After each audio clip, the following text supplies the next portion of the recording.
Jeff Bressler in the media room at the Thomas and Mack Center. Third night of action at 2014 PBR World Finals, and as would be expected as we start moving deep into the World Finals, everyone jacked it up a notch tonight, the aggregate tightening up. But the big story, Silvano Alves made a decision that could affect his fate and his shot at winning a third PBR championship. Now, the Brazilian went into the night 627 points behind first-place Cowboy Joao Ricardo Vera. Now, Alves drafted, here we go again. He came into the round 2 for 2 in the aggregate.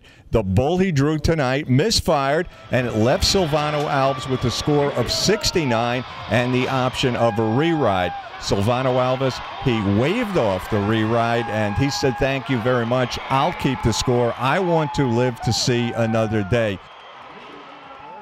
Porque se eu não fazer minha parte para meus bois, não é o povo e o público que vai parar para mim. Você entendeu? E eu tenho que fazer meu serviço e fico feliz.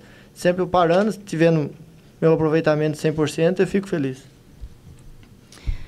I feel like I'm doing my part in riding the bulls. I'd like to ride for higher points, but whatever happens, happens. It really doesn't affect the way I think because I feel like I'm doing my job to ride the bulls, and that's all that matters.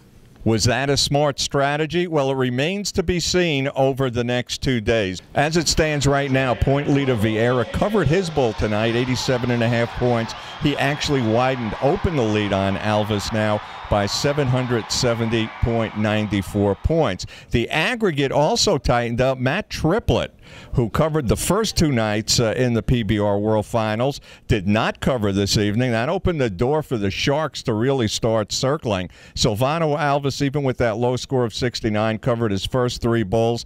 He has a combined aggregate total of 243. That's followed by Matt Triplett. Even though he didn't cover tonight, he still remains in second place. Now tied with Cody Lostro, 179.25 points. Cody Lostro with that broken ankle right up there in the run for the aggregate championship.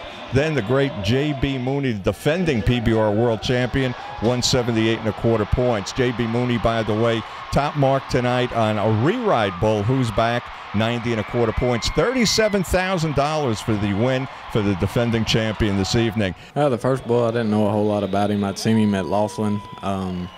Gage got on him. He really bucked there. I was happy to see. I was glad I got him in the draft because I was down at the bottom. But you know, the bull was young. You could tell I put my rope on him. He was fired up and he was ready to go. And I figured he was going to be a little hair triggered in there. And I was trying my best to get out on him because those guys, they haul these bulls all the way here. And you know, if we don't get out on them, then they don't get paid for the out. So I kind of felt bad for Craig because he's a good friend of mine. And at first I didn't know whose back was, and then they told me which bull he was, and I remembered him and didn't really remember what he did, but I just slid up and nodded and kept my hand shut, and it worked out great. Top mark bull, this is very interesting. A rarity, it was a re-ride bull that Lachlan Richardson drew. Bull's name, Houday, 44.25 points, and that's, believe me, a high score for a re-ride bull in a PBR competition. Big round of applause went out through the Thomas and Mack Center. Chad Berger's Great Bull Smackdown retired tonight, going out a winner and dropping his Cowboy. Join me tomorrow for the Round 4 recap from the Thomas and Mack Center. Buck and Bull action 24 hours a day, 7 days a week over at www.buckandbulltv.com. From the media room at the Thomas and Mack Center, this is Jeff Bressler for Buck and Bull TV.